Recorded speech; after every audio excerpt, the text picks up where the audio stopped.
Boy. We'll call the Public Works Committee Solid Waste and Recycling meeting to order. Got the third string here. Well, see what we can do. Thank you, Dennis. You're more than welcome. I need a motion to approve the minutes for the last meeting. Moved by Dan, second by Andrea. All in favor? Aye. Carried. Action agenda. We are going to have some guests. Diane and Mary Beth. They are on the Zero committee. Last month, you guys picked me to interface with them, and we've been in touch, and they've got some information they'd like to give us and a request. So if you come up to the podium, please. Everybody was sent an email about what we're going to talk about. Would anyone like a copy? Sure. Sure.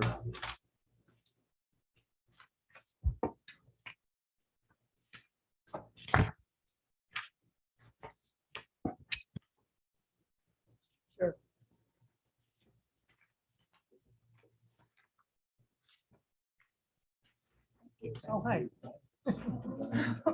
Kevin? I have a copy. Thank you. We'll send it. Is there another? Kevin, I didn't recognize that. My hair's too big. I didn't see it. Sorry.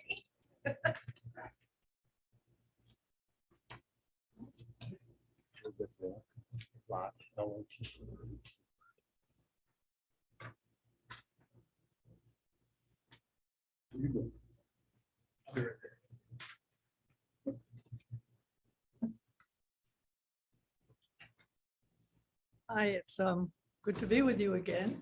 Thanks for the opportunity. I'm Diane Collins from Zero Waste, Warren County. You've all been sent our document proposing the OCC, Old Corrugated Cardboard Project, as part of the overall goal of modernizing transfer station practices and reducing potential recyclables from going into the waste stream. And I know most of you are in agreement with that goal. The American Rescue Plan, the ARPA money, could provide money for the OCC project for the equipment and the storage structure, allowing us to change the dynamic of paying Perkins to take our recyclable cardboard and make significant profit by selling directly to paper mills. We need a location for aggregating the cardboard and later for other marketable materials now being wasted, some plastics, other papers. This would not be a MRF, a materials recovery facility, but instead a protected storage structure of some kind for baling equipment and storage, perhaps at one of the transfer stations. I appreciate that urgency is not a hallmark of government decisions. But our group feels there is urgency now to take advantage of potential ARPA funds, as there is a deadline to apply for them, which is August 1st. So it feels urgent, doesn't it? That we might take advantage of those monies on this project. And yes, this would be a new direction for the county and municipalities to take. We are pressed by New York State to improve recycling rates and decrease recyclable waste. And we know other towns are earning income by marketing recyclables, and we can too. As a climate activist, my email signature includes the words climate action, it's time. Our Zero Waste group feels it's time now to be working with you on this cardboard marketing project, but we need to act right away to take advantage of ARPA funding. And we hope you'll appreciate this incredible opportunity. The monies to start this up would be significant, and it would be great to have it come from these ARPA funds. It would lessen the impact on municipality budgets and county budgets. We'd like to set up a working group to meet next week or even later this week with Kevin Hodges, Thomas Zalbo, and subcommittee members to plan details and apply for the ARPA money. Supervisors Strow and Dickinson have expressed interest in collaboration. I'm not sure who would apply, whether it would be this Public Works Committee, the Public Works Department, a county planner, or one of the municipalities. Kevin might know, and Dennis too, in terms of that process. In any case, I'm hoping you'll be wanting to go forward and set up a work group and set up a meeting, perhaps at the close of this meeting, so we could address some of the questions that I know you have and make the application for the monies before the deadline. Thank you. Does anybody have any questions for Diane? Go ahead, Kevin. Oh, John. Well, just to summarize, in the town of Queensbury has 2 transfer stations.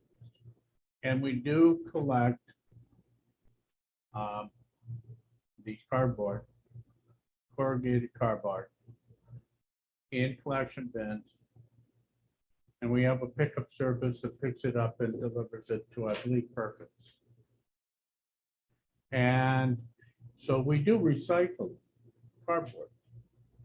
But what you're suggesting is that we could all save money and perhaps make it more efficient if we had our own baling machines.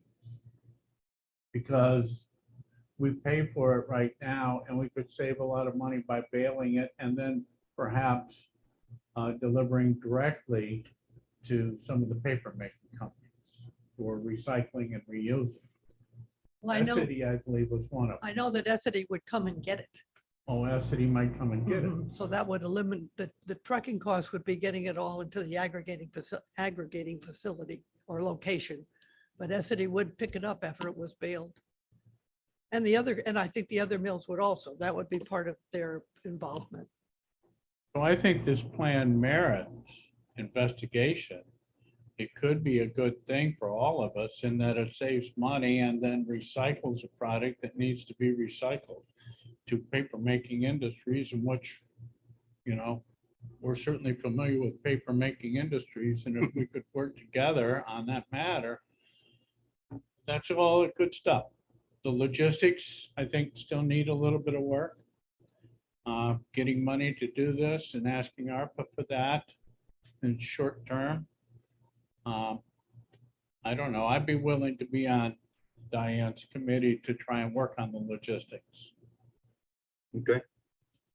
Kevin, I don't have any questions necessarily for Diane or Mary Beth. Thank you for providing this. What I did wanted to touch on is I've had, since our last committee meeting, I've had Thomas kind of reviewing based on your discussion in May and having this active facility somewhere. We looked at not necessarily placement, although we think Lake George is a great location. oh, yeah, sure. Yeah. But I had Thomas to kind of put some costs together. And right now, we believe, and Thomas, correct me if I'm wrong, we're probably looking at about 1.3 to 1.8 for startup costs for a facility like this. This would include the building. This would include the balers. This would include a skid steer. This would include 1, if not 2 employees to run the facility. And you know, the couple of things that he had, and Thomas, I'll let you jump in here because I know you put this together. Why don't you're going to have to probably set up the table, Thomas, to a microphone, if that's okay with the chairman. Please.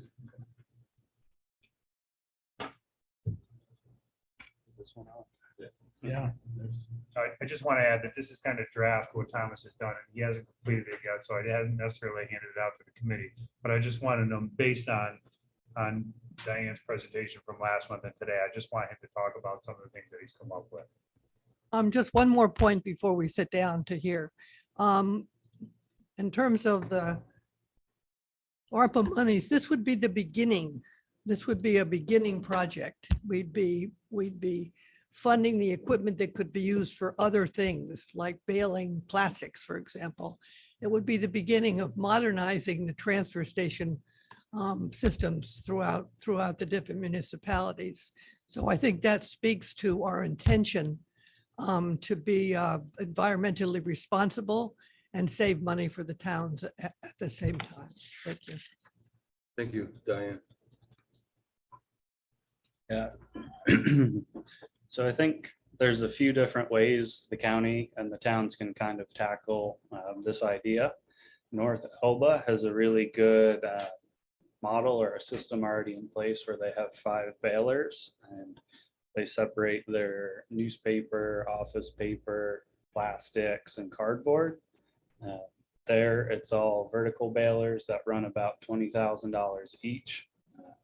Those are, somewhat efficient, but if we wanted to do, service all of the town's cardboard, plastic, and paper, we would definitely need one kind of bigger facility to be able to manage all of that, or else we would need multiple North Elba style recycling centers, which are a building that's maybe 60 by 80, room for the 5 balers, keep it heated, a skid steer, and room to store it.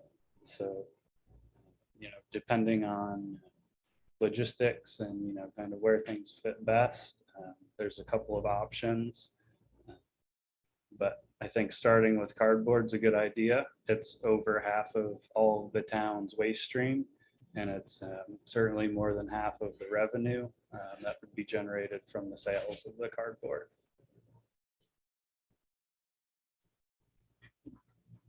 Yes, Mary Beth, go ahead. I also just mentioned that having it close, having the facility, we're gonna start with cardboard, having the facility close to where the cardboard is generated. Is important. And most of the cardboard, from what I can see from the annual oil report, Queensbury generates the most, Lake George Village or town generates the second. I think, if I recall correctly, both was the third. That's generated the best, a better place to locate a facility to. Yeah, certainly. And, if we were to do a bigger facility, as Kevin had mentioned, it's around, ballpark 1.3 million. And that would include money for trucking too, if we wanted to bring that in-house. That would, probably alleviate some costs, and including that in with the person operating the baler and maintaining that. It might be able to kind of split up some of the duties, similar to kind of sharing responsibility.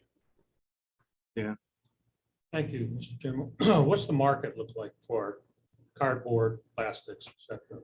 Yeah, so I've called around to try to find some smaller towns or municipalities similar to ours. A lot of them are a little bigger and do dual stream.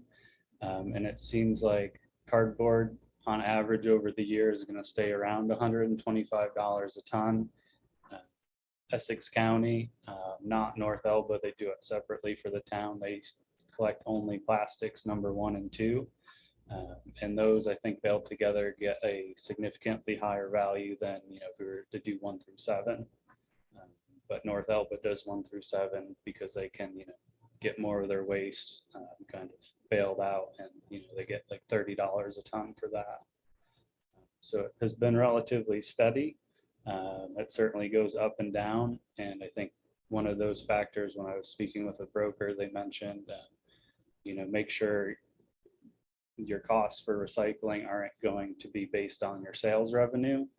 Well, it's a big factor. Recycling is still going to cost a certain amount of money, and charging a service fee to like the towns would probably be something that's needed to make sure there's a steady income. Thank you. Andrew? How do you envision the towns getting the stuff to its aggregate site? That would be, kind of right now with the roll-offs, that seems to be like the industry standard. Something that I recently kind of came upon was the potential use of like packer trucks, or like the front end trucks that do the 8-yard cardboard cubes that you might see at most restaurants. Transfer stations would probably have to get several of those, but if they can fit, maybe tons of cardboard in them as opposed to maybe 1 ton of cardboard and a roll off. Something like that might be another way to kind of increase the efficiency of trucking. John, Now, we currently keep them in bins, right? Out of the weather. We load one up, but don't know what the tonnage is on the average per bin. But they're one of those you slide on, drive off. Yeah. Would the county, I mean, what you're thinking of, would the county have a pickup vehicle where they would pick up from the Queensbury transfer stations and then deliver them to the aggregate site? Yeah, that's definitely one of the considerations. Or would we have our own baler? But then it has to be housed. And so there's efficiency in having an aggregate site, as it's been called. Because the baler would have to be housed and things like that. You can't leave cardboard out in the exposure like electronic equipment. All right, so that's what we're thinking, those kind of things. All right, and so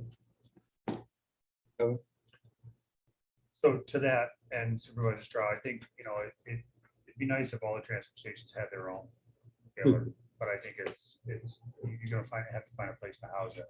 I think if we use these containers, the Packer containers that Thomas is talking about, it reduces some of the roll-off containers you have at your facility. So you'll have the room to be able to put these Packer containers in there. But yes, the county would propose that we use a vehicle or have a vehicle, again, which would require personnel to come to each one of the transfer stations to pick it up, to bring it to the central facility. It's just that it's more efficient to do it that way. I think, the cost that Thomas has, which I get, is a draft report, and I'm more than willing by next month, we can finalize this report and send it, present it to everybody. Funding is needed. I believe, and my thought process of this is the county, although the county facilitates a lot of the solid waste, the town should participate in some of the costs associated with this. Now, we could use ARPA dollars or something to, if it comes to an agreement that we can have a central facility, that would be great. But then there'd be a certain fee or something that the counties would pay into it, not as much as they're paying into it now per se, but the facility would have to be run by the county, but it's collecting all the towns material. So I think there'd be some associated cost to towns, but again, with the markets the way they are, making it out to be neutral, you still make money on it with us being able to bail the cardboard, plastic, and or paper. yeah, and we don't mind paying Right. for it because it'll probably be cheaper than what we're paying now. I mean, we all remember the day when we used to make money on these. Cardboard, though, is one market that's still strong. Yes. Plastics has gone sour. I mean, if they're still getting $30 a ton, good for them. For the items 1 through 7 plastic, good for them. 1 and 2. No, the 1 and 2 Is a little bit more. yeah, Then more than $30 a ton? yeah, that's the plastic 1 through 7. 1 and 2, they get a little bit more. But then you have to restrict your messaging to the people that are dropping their plastics off. And then what are they doing with 3, 4, 5, 6, and 7? They're throwing it into the waste stream, which is almost antithetical to what we're trying to do.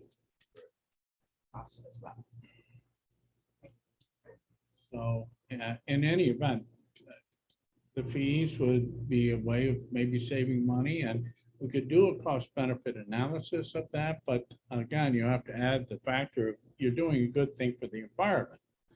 And hopefully the plastic market will pick up. Diane, have you looked into the ARPA application? I have seen the application, and I have copies if anybody else wants to look at it. We work with you on answering the questions, answering the different areas. We haven't attempted to language anything yet, which we probably do after our work group met maybe later this week or next week. Let's get it done. Yeah, let me talk to the county planning department. And see if they can facilitate your application. Would it be, Nitty applying for it? Good morning, how are you? I would think it would be better for the county to apply for it. They're the ones that eventually will get the money. So that's my thought. If we get the county planning board involved and get an application in, if we get any money, then it would be to the county to do this project. Do you want to, would you sit on the committee, Kevin? I would, and that's what I was just gonna ask you. Okay. The working group that Diane and Mary Beth want, do we want to kind of establish kind of who would be on it? Well, I've got you and John, myself, Thomas, Jean, you'd like to be in? Great. And with you, that's, and then we meet with them. How are we gonna set up this meeting? Let's see.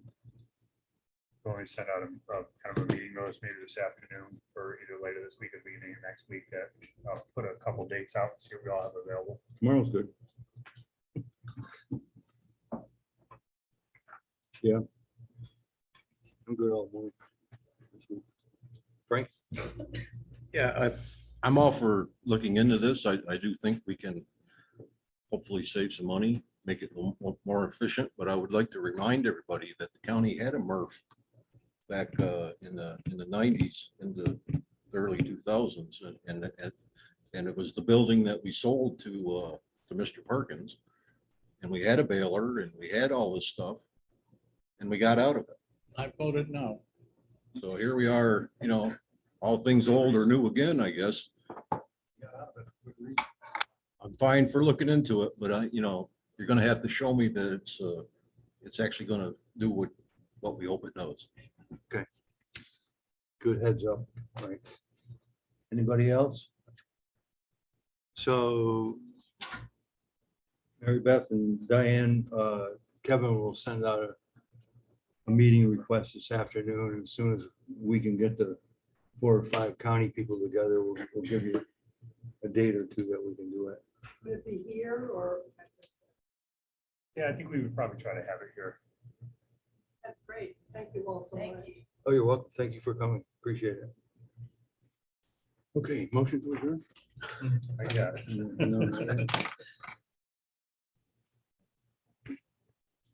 Go for it. So leading into that discussion brings us to our next item, our discussion items on here. The first one would be Julie, I, and Thomas met last week to discuss rebidding for the hauling and disposal for solid waste within the county. The current,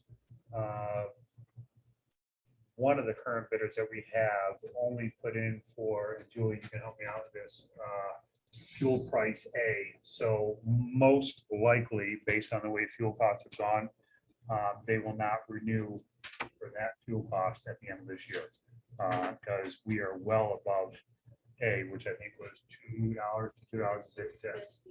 Yeah, and they're well above that. So with that being said, we kind of discussed how we should go about, because I know that the process with doing maybe this facility is going to take a little while. So how would we go about doing the bids this year?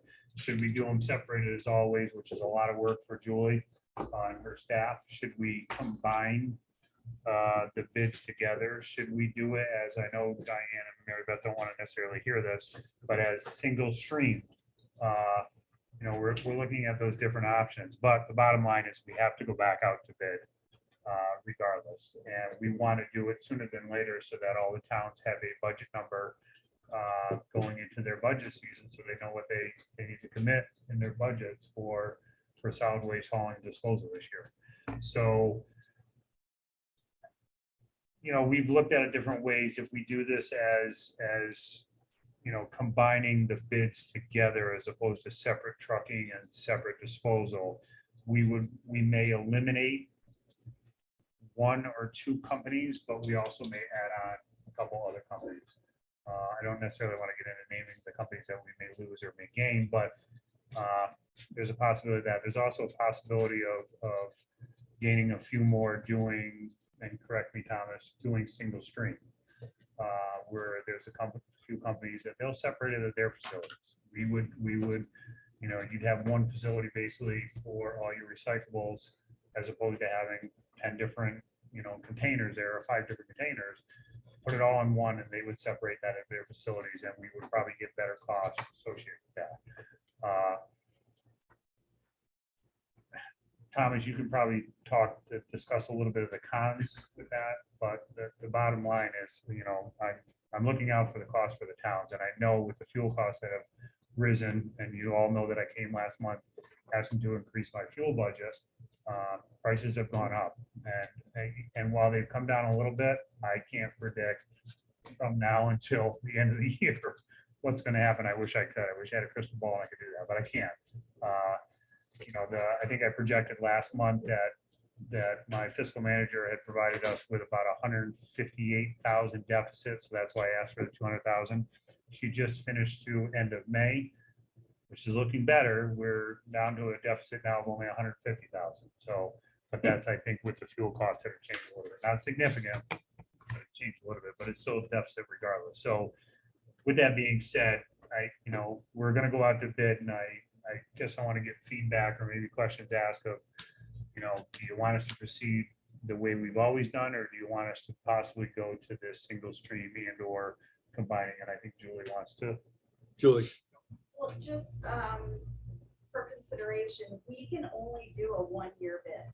So during that term, we can kind of follow what's going on with the markets, with fuel costs, with this new facility, and where you're at with that. So you would only be locked in for 1 year, you know, and we can do another bid a different way for 2014 or 2024. It's determined if that's the best route.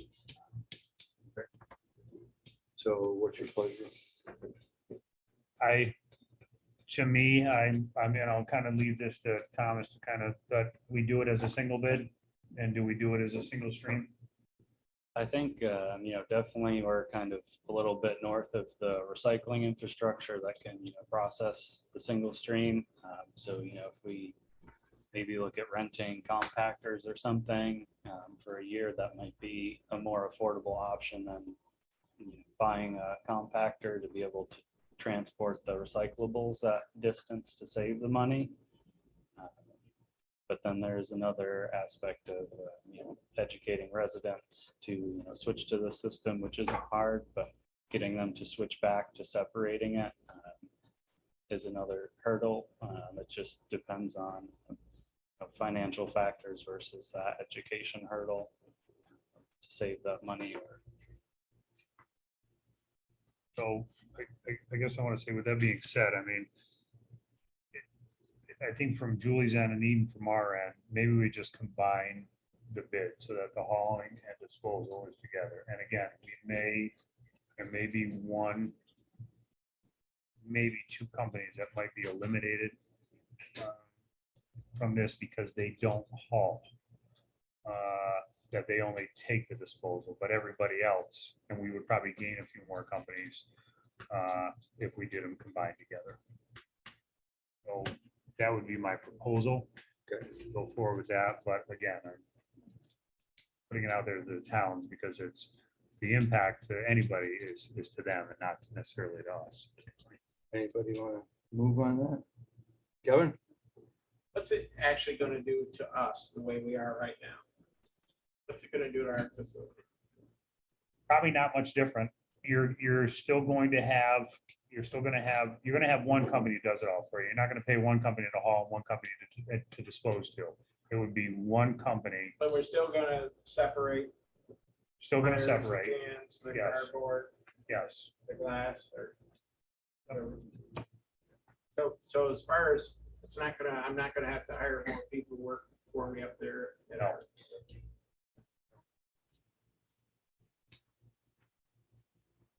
Anybody else? Yes, Dan.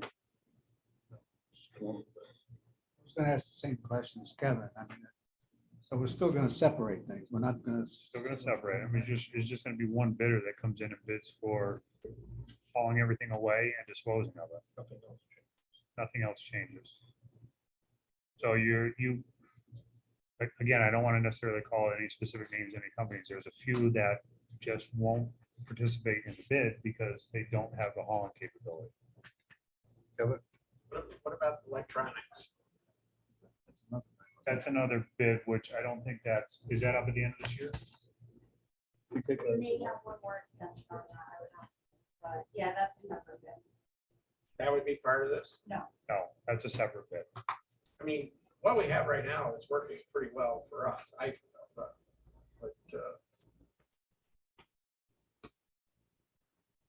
I'm with you. We're doing all right. Julie, did you have something you wanted to? Is it? That if we were to do the single stream recycling, you wouldn't have to separate. Yeah. I just Correct. want to bring that to everybody's attention. That would cut down on your containers potentially. Possibly fewer trips if you have the compactors. I'd rather stay with the separating. Yes, Kevin. it would be very difficult to tell the people not to separate. I mean, it's ingrained in them and it works very well now. And so what you're talking about, single stream is just putting everything in the compactor? Yeah, Tires too? that would be any of your recyclables, plastics, paper, newspaper, office paper, all going into one, and then they take it to a facility and separate it at their facility. Okay, is that gonna cost the towns more money per ton? I don't believe that. Again, I can't predict what they're gonna bid on. I think it would be a cheaper cost to the towns. Cheap. Yes. Have you ever seen them separate that stuff? in that same At a facility, yeah. Air, electronics? Air and electronics, Hmm. different facilities. Yep. So what would go into this single stream? Glass, tin, plastics? I'm gonna let Thomas answer. that. Cardboard, I don't think all the of it? glass would go in there, would it? So I'm not sure how they exactly factor the price for their tonnage fees for sorting. Glass definitely being one of the heavier things might be cost effective to keep out and keep sending that to the Tony pit, as it's, heavy and dense. It's effective to haul in a roll off.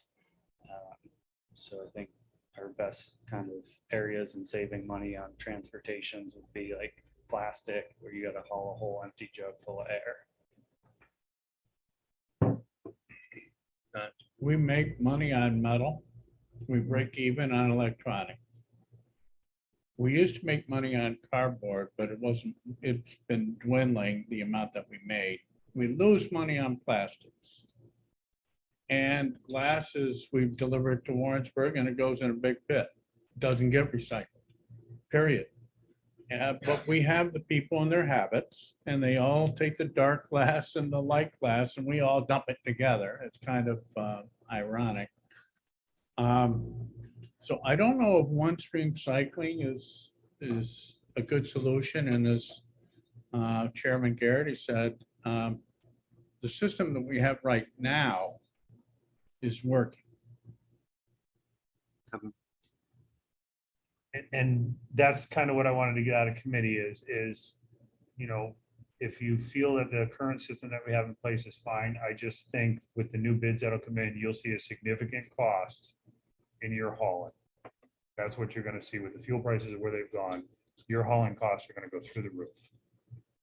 That's just my feeling on it. Well, if it matches paving costs, you're right. I think that's a giant step backwards. We've started separating and stuff. Let's keep pushing on and see if eventually we can get some. Gene, do you have something? Yeah, I agree. Retrain people and then if it doesn't work, retrain them back the other way. But I have a question about the containers. What is the obligation of the county for the towns? I mean, I know you helped me out when we had a busted container. You gave me a half one, but I'm still paying to haul that out of there full price as a heavier container. And so it's, So our obligation to the town is to provide the town containers when they need them. I think most towns know as at this point, I think we're close to having our truck back. We would move containers around and deliver containers when we need to. The county purchases them and then allows the towns to use them. The towns don't purchase the containers. We provide you with what we have at the time. Bolton during the summer months, will take an extra container. Sometimes Lake George will take an extra container during the summer months because they're busier. You may call me up, Gene, and say, I need a container and I can only give you what I have available at the time. no, I don't have You a- did all right. I'm not Right, saying. right. I don't have a running stock of containers. I always thought about in the past is maybe the town buys their own containers. And the counties, we can still do the bid stuff and then the town buys it, but it's a cost. I mean, most of those containers, Julie, correct me if I'm wrong, $20,000 to $30,000 and upwards of $40,000 if they're bigger containers with the compactors and stuff. Oh, with the compactors definitely, but I don't think they're, well, maybe the last The last ones we ones, had. yeah, Yeah. they're like 19,000. Yeah. And we've been trying to get a couple every year, and I'm not gonna say any towns in particular, but there's some towns who, and I understand the reason they do it. They take their loader buckets or whatever else and compact the material in there so they can get more into it to haul it away. But that does a lot of damage to those containers that we're constantly repairing. It bows out the sides, it bends the bottom, it blows out the back doors.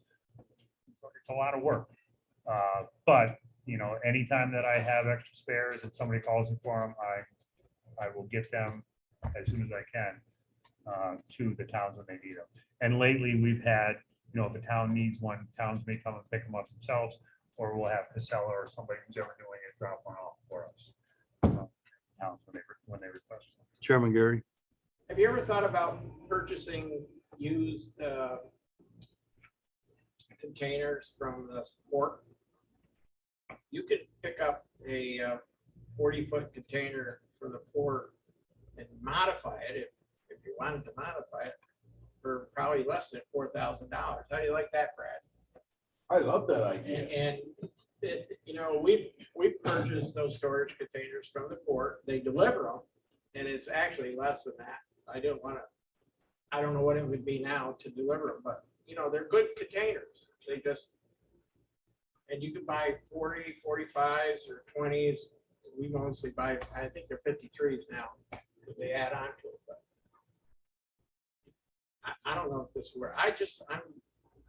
Everybody's so accustomed to doing what we're doing now. To try to change it, I think people are still going to put it in the recycle bins anyways. Yeah, as far as those containers go, and I think you're talking about like the tractor trailer type containers. Yeah. Problem with those is they're not sturdy enough. The framing on our recyclable or solid waste containers is pretty significant. The framing on those, if you watch any tractor trailer go down the road, you'll see those walls move like this. They're just not as strong. Okay. And if containers start getting compacted, that'll blow them out fairly quick. It's something we can look into. We've actually purchased one or two of those. We use them as storage for some of our equipment, which is an ideal thing. We have one down the Tony pit that we use for equipment for that. And I agree with you. I think changing the mindset of individuals where they have to go to single stream in the back, it would be a hard thing to do. And especially if we go to having this facility, then we'd have to go back to separating again. And as Thomas spoke to it, it's the educational piece. We're going to tell you to put it all together, and then we're going to come back and tell you, no, wait, separate it all again.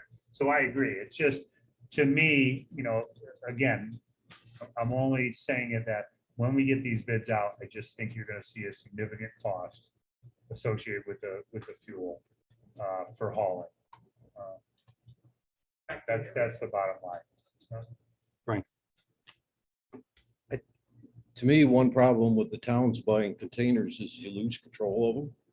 Because they bring containers with them, the hauler does, and then they take, there goes your brand new container, you might not ever see it again. So now you got this container that's been all beat up for years, and your brand new one just went down the road.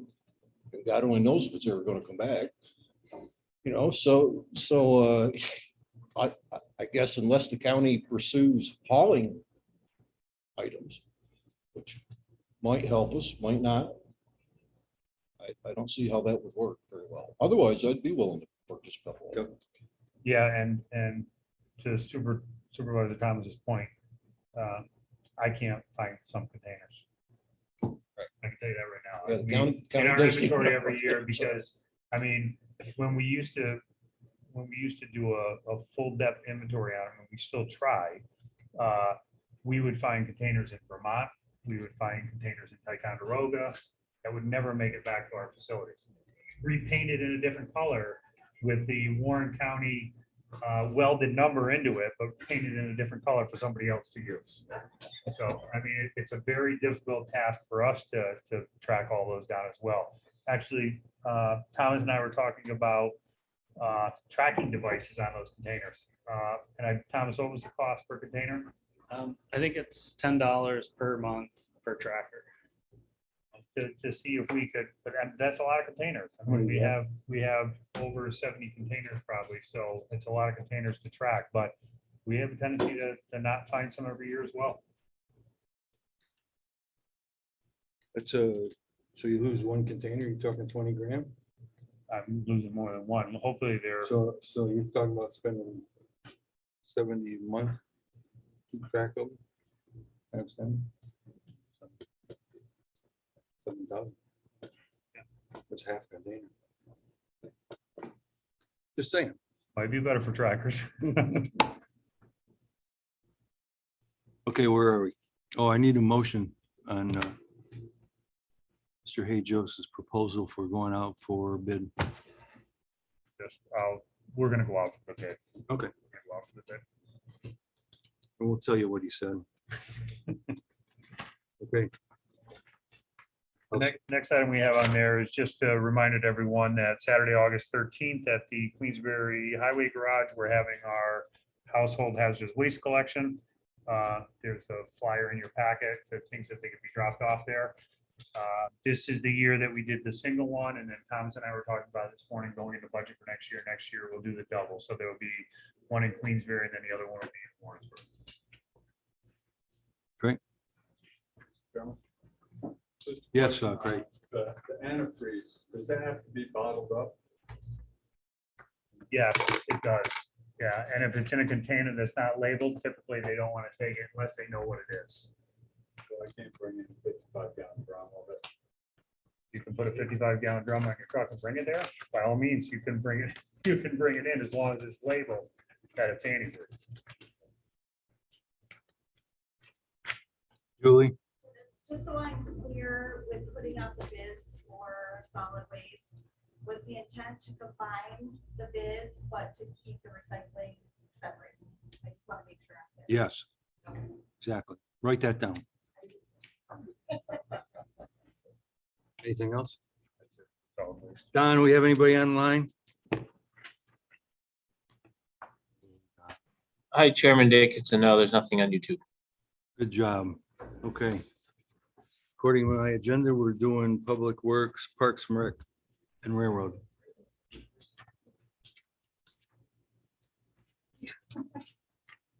Okay.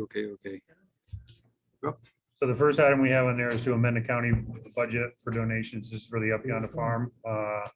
We received a donation to just a general donation to be able to purchase supplies for the reptile and amphibian program. Somebody want to move that, John? Second? Dan? Any discussion? All in favor? Opposed? Carried. Next item on there is a budget amendment for Parks and Rec for a donation from Stewart's to be used for the continuation of our disc golf course down at the hatchery. This will allow the purchase of 4 more baskets, giving us a total of 6.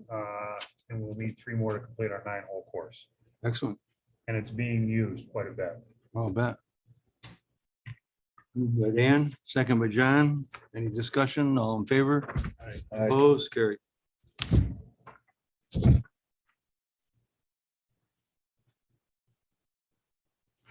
The next item on there is under information for discussion and review. I have received a bench with a plaque due to be donated from the Fry and Annis family as a memorial to Butch and Kelly Annis.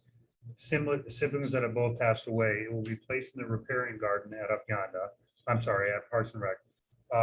Both of them grew up in the house that we use for the office Oh, wow. down at Parks and Rec right now. Their father was Irwin Annis, who ran the hatchery for years while it was under the DEC operations. They would like to place the bench and have a small memorial gathering, potentially on September 7th is the date right now. Okay. Anybody have any questions, comments? Next.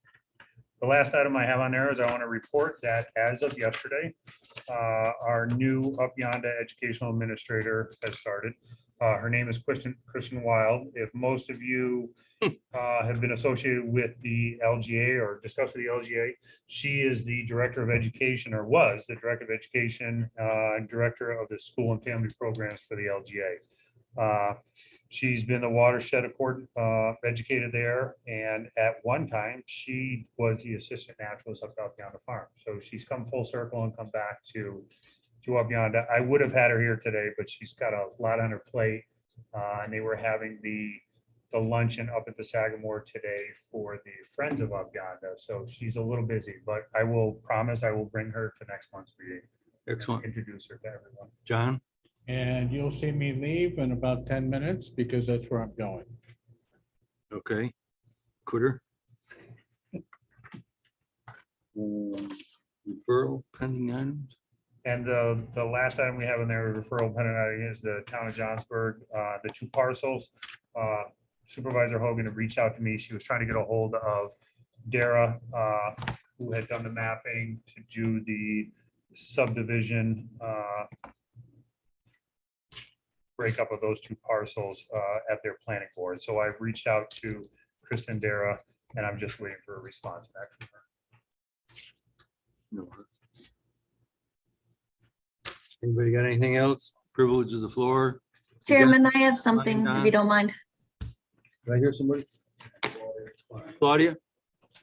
Thanks, Dennis. Hi to the committee. Kevin, this is another one that I just learned about recently, so I haven't talked to you about it yet, but there's been concern about the changes with the traffic light on the bike path at Woodvale and Glenwood. I think that it has to do with the Bay Road construction, and I heard that you've told people it's temporary. And I just want to make that known to the community, to the committee, and ask that we put some sort of signage on the bike path, because people are used to coming to that intersection and being able to go through knowing that cars are stopping. But they may not be stopping now if the light is green. So Supervisor Brammer, you are right. That is a temporary light. I've been asked the same question by numerous people. It is a temporary light, and it's only put in place because of the construction project going on Bay Road. Once that construction project is complete, that light will be removed.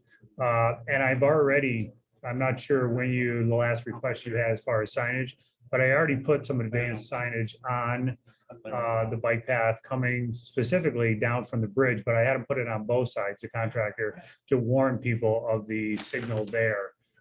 So that's been done. Okay. I had that request last week, and I asked them, the contractor, to go out, put some signs there. Okay, yeah, I just had a request about it yesterday, so they may not have seen that. Okay. If we were there. It was somebody coming down off the bridge. Yes, it was difficult to see the light coming off the bridge, but I think that, as I said, I believe the request was put into them last week to put some advanced warning signs so that people would recognize that the light is in place now. But it's only going to be temporary. As soon as that intersection is opened up, which should be by the 29th of August, that light will go away. Okay, if you can just make sure that that sign is there coming down the bridge, that'd be great. I'll do it right after this meeting. Okay, thank you. Thanks, Chairman. That's all for me. You're welcome. Don, do we have anything? Hi, Chairman Dickinson. Nope, nothing on YouTube. Okay, good. We will move into Public Works, DPW. The first item we have on there, number one, is a request to amend the grant. The second one would be to increase the capital project, and the third is to amend the existing contract. These are all for Amstelville Road project. We're just waiting on DOT right now to give us authorization to advertise. But this is to amend the grant for the construction cost, to increase the capital project for the construction cost, and then to amend the existing contract with McFarland and Johnson for the construction and inspection observation for the project. John, I'll move 1 through 3. okay, second, Gene. Any discussion? All in favor? Aye. Opposed, carried. The next item on there is a notice of intent to fill a position. This is to fill a position of an MEO medium number 1. And this is due to a promotion. The MEO medium has moved up to be a assistant foreman or construction supervisor 1. Somebody I'll want, move. Frank? John, any discussion? All in favor? Aye. Opposed, carried. The next one is a men budget. This is from a closure of a project and to move the remaining funds into D9950, which is transferred to capital project for a whole $2.70. Wow. Dan, John? All in favor? Aye. Opposed? $2.70 is yours. The next one is a request to transfer funds. And this is moving funds from old road projects and moving them into the transfers to capital projects. Okay, I'll move it. John, Frank? Any discussion?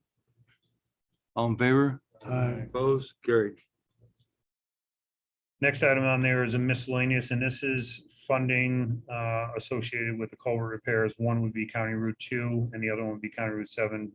Supervisor Thomas and I had discussed this, and he had asked me to bring this through committee. And I know also Treasurer Swan is here as well, and I'm sure this will bring up some discussion, but the estimates for both those culverts is approximately $3.5 million, and we would be requesting the money from the unappropriated surplus. Okay, Michael, you got anything to say? Sure do. Yeah. I would strongly suggest that we do not take it out of the fund balance. I would say that we either take it out of ARPA or the money that I just borrowed for road projects. And the reason for this is we are right now, well, I got to look at my paperwork, but we're about a $36 million fund balance. With all of the things that we're doing right now, Countryside, there's $1.3 million coming out of there. We're looking at, if we take this 3.4 million out of there, we've got the raises that are coming. That's about 600,000 now, but we don't know how much that's going to be by the end of the year. We could be, and I only have a $5 million buffer between where we are and what I need to keep 2 months worth of expenses on hand.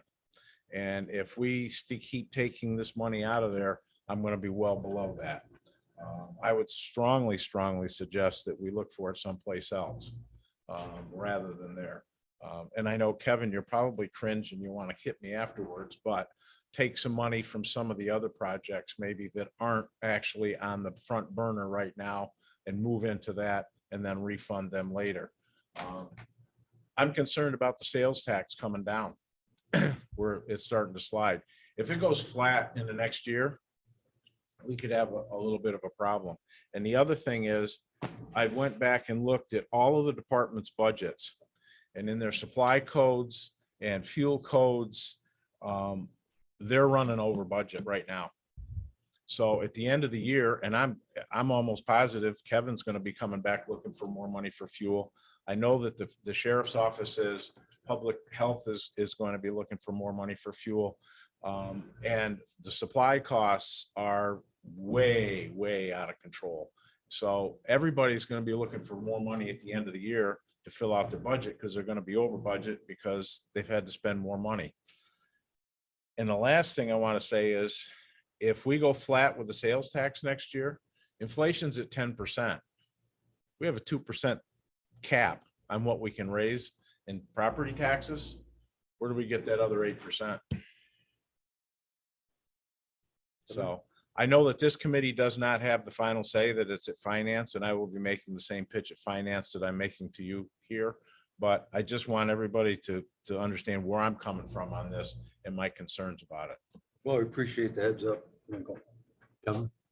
So and Mike, I'm not gonna take you out after this meeting. Not this time anyways. The bottom line is there are at least two projects that I can think of. That one of them is Main Street in Johnsburg, that we've been waiting on the town to get their water line replaced before we do any of our work. And the reason being is we need to wait for them is because it's underneath our roadway and they're putting it back underneath our roadway. So I spoke with Supervisor Hogan, who I thought she was still here, but she's not, last week at the board meeting, and she said they're close, but they haven't gotten their bid out yet. So with that being said, I don't foresee them getting that project done this year. So yes, we will have to replenish the money so I think there's a potential savings or potential money that we can grab to be used for this. The other one would be, How much is it? that's 900. 950, 920, something or like that. 955 or something like that. And I can give those exact numbers, and Frank, I can send them to you as well. The other one potentially for this year, because of the drainage and just the way the contractors are going, would be the Diamond Point Road project. I don't recall what the total of that is. I want to say it's probably 1.2, 1.3. It may be a little bit more, but I don't foresee with the design that's going on with that project right now that one's going to be constructed in this year. Will it have to be constructed next year? Yes. So we'll have to come back and put those in, in next year's budget, as well as Main Street. So there's a potential for a couple, but I still think you would need to take some money out of the unappropriated surplus to cover the rest of the cost of these projects. Well, I'm not saying that you shouldn't cover this. I mean, this is a necessary cost. Yep. There's no question. My concern is, where we're getting the money from. Frank? That's why I asked Kevin to bring it forward, because this discussion needs to take place, because the board seems to be under the impression that we have all kinds of money and that we can do whatever we want, and we can't. That would be some of the board. And the ARPA committee seems to think that we can just go fund this and fund that, and take applications and go on and on and on. And there's revenue recovery that should take place, and it should have taken place before this. And this is why I wanted to bring this forward, because here's $3.5 million that the county doesn't have. So, I agree with you. Let's wake 100%, up. Frank. Kevin? One of the things and Ryan and I had discussed this earlier, there is a potential with the ARPA funding, not necessarily doing revenue recovery. There's a section in the ARPA funding that you can be used for infrastructure, certain infrastructure, and one of them being culverts. So that money, it can be justified to be used for these culverts. Yeah, I agree with that. I found that too. So would you do that? Make that request to ARPA internally, or would you I don't rather have recall a if we've done. planning board? Yeah, this has come up in other committees, I think in facilities where there's been a recommendation from a standing committee to utilize ARPA that we would then send to ARPA. If that's what the committee would like to recommend, we have an ARPA meeting tomorrow, and I'd be happy to bring that up at the meeting.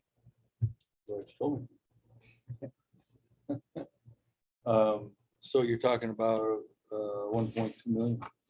I think I'll finalize the numbers this afternoon when I go back up to Okay, well, to the office.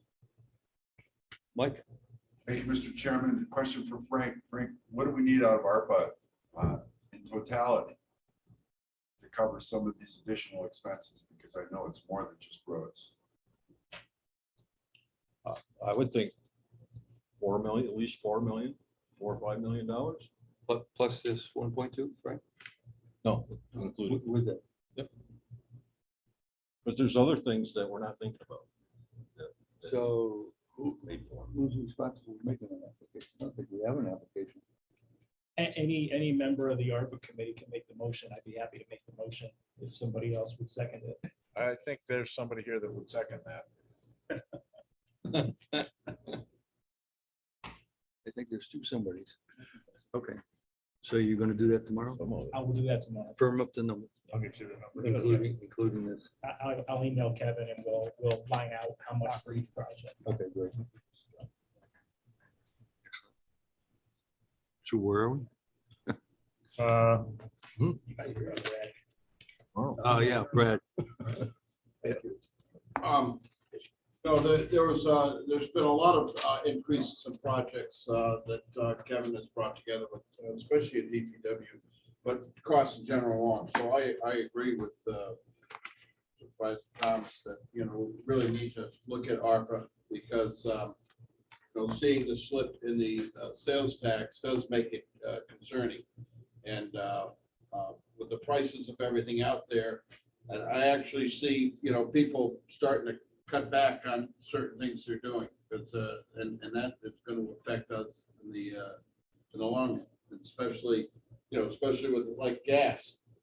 We got a lot of gas money coming in, but people are, I got my gas bill for my business last month, and I was like, well, I talked to my son, and we got to tighten up the belt a little. I mean, it's twice as much as it normally is. So, so now we're thinking twice. So, and the pennies add up. So I agree. We need to look in that, and I think 5 million setting aside for reserve for ARPA gives us a cushion too. Before it's all gone. So thank you. Thank you, Brad. Anybody else? So we shall do that. You got anything else? The last item on there was a resolution to increase the capital project, but that would increase it to 3.5 million. Since we don't know where all this money is coming from as of yet, I think we will take that resolution off. Okay. Resolution request off. You And wanna- you're safe, Michael. You want to roll it over, or you just want to take it off? I'd just take it off. Okay. Update on constructions? Just a kind of a quick update. We have pretty much the majority of our projects except for Landon Hill, Summit Drive, completed for this year, or they're in stages of completion. Horicon Avenue, which was the culvert replacement up in the town of Bolton, they did all the blasting last week. They poured the north footing last Thursday, and they're pouring the other one, I'm sorry, the south footing last Thursday, they're pouring the north footing this Thursday, and then they will start to get up out of the water with that project. Palisades Road has one minor pour and some guide rail work to be done. That'll be completed. South Johnsburg is full bore under construction. I talked about Amsterdam Road. We're waiting on DOT for that one. And I really think that's it. That's, we're moving along, and the majority of the projects are just about completed. And we have one or two more to put out the bid, which would be the Westbrook Road and Fort George projects. And they're going out to bid beginning of August. My Westbrook Road? Your Westbrook Road or Betty Little Boulevard. What are you doing? That's a mill and fill on that one. Oh, really? Yep. And then of course, Fort George Road. Yeah, it's coming. Dan? How's the Bay Road Bridge? Which one? The one on the southern end is doing well. They've, as of Saturday, they're working 6 days a week. They have the time or the ability to work 6 days a week, 12 hours a day if they'd like. As of last Saturday, they pulled out the final pipe at the intersection with Quaker Road. The detour seems to be working really well on that. People are, going around that area, and they start driving piles, I believe, Thursday. So that'll be to start to getting the foundations in, and then they'll work from there. And they're under the gun. They have to have that intersection open up by the 29th. Otherwise, they start getting liquidated damages penalized against them. So they're moving along. The northern one. Is there any incentive for completing it early? No, but they will be fined if they don't complete it. What they have to do 1 month. I'm impressed. Anti-incentive. Yeah. The other Bay Road, we're working through permitting with the Corps and DEC. We're waiting on some approvals. That Upper Bay Road is no longer going to be an 8-foot culvert based on the hydraulics. That is turning in actually into a 40-foot bridge. We've worked with different vendors to see who can supply the materials at the quickest amount of time, once we get the approval from DEC and the Corps. That's why we decided to go with the bridge. Box culverts were out until probably the latter part of 2023, and I was not going to keep that road closed that long. So we think as soon as DEC gives us approval in the Corps, we can start doing the foundation work. And that time, we can also be ordering the superstructure material for the bridge and the steel to do the finalize on that project. Any indication DEC and the Corps on their timetable? I know that's. No, Experience. no, they're working. They've already provided us some minor comments. We've addressed those comments. It's back in their hands. The only thing we've asked the designer to do is on that one up on Upper Bay Road is to pull in some of the wing walls and abutments on one side so that we can stay out of having to purchase any right away. The other side, we have plenty of right away, unlike County Route 2. But that one, if we can pull in that wing wall on the one side, then we can Which stay. side are we pulling? The east side. The west side, we have plenty enough room on that. But I don't necessarily want to shift the road in that direction. Are you saying it's gonna be 2023 before you get County Route 2 No, open? that's a different one. That's a different- yeah. You said box culverts, bro. Great. Yeah, I just want to say that in Tom Chester, the two county roads that have been covered, Attica and French Lake Road, they've done a beautiful job on. Thank you. Very quick. Yep, everybody's happy. Thank you. Church Street, now Landon Hill. Oh, church. Yes. Keep it up. Frank? I would echo that on Hadley Road in Stony Creek. They've done a great job. Turned out nice. Okay. Privilege of the floor. Anybody? You got anybody online, Don? Hi, Chairman Dickinson. Surprisingly, no, there's no one weighing in on YouTube right now. Excellent. I must have heard I was sharing this. This is. Yeah, no, it's already.